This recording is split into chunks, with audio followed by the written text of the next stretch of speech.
Okay, so now the second principle I want to talk to you about in terms of, hey, conflict is good for relationships, is the point about, I'm going to get psychological on you. All of us are hardwired to the issue of significance and security. I have a degree in psychology, so I'm coming with some of that right now to just help you. Hey, conflict is good for relationships. All right, I'm hardwired that I want to feel safe. I want to feel good about myself. I want to feel good about the environment I'm in.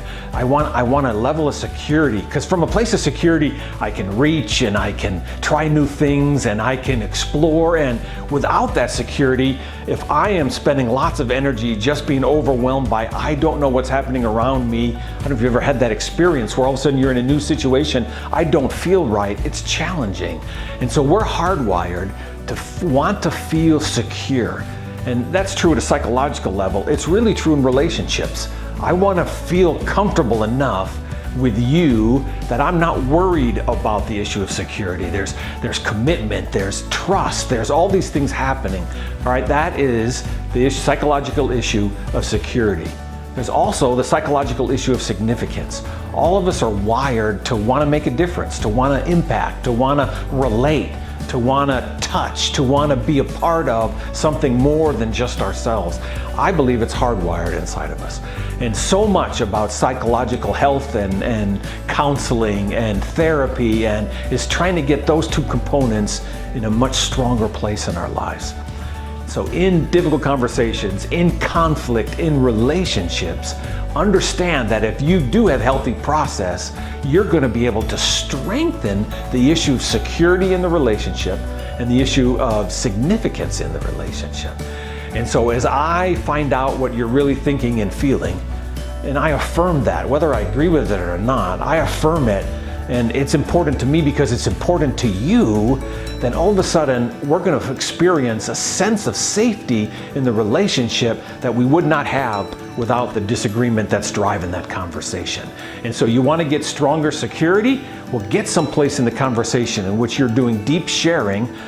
You're a little bit of risk in that. We talk about that in terms of healthy process. You got to have to manage risk, but we can build an environment, a foundation in the relationship to be able to share what I'm really thinking, what I'm really feeling.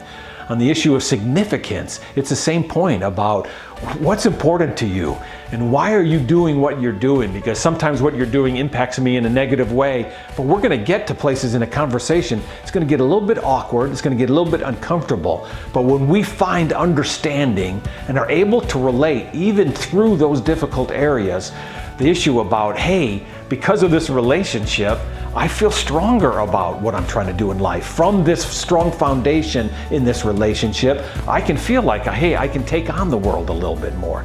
Now, in my own personal life and working with executives, even in the marketplace, marriages sometimes I've gotten involved with.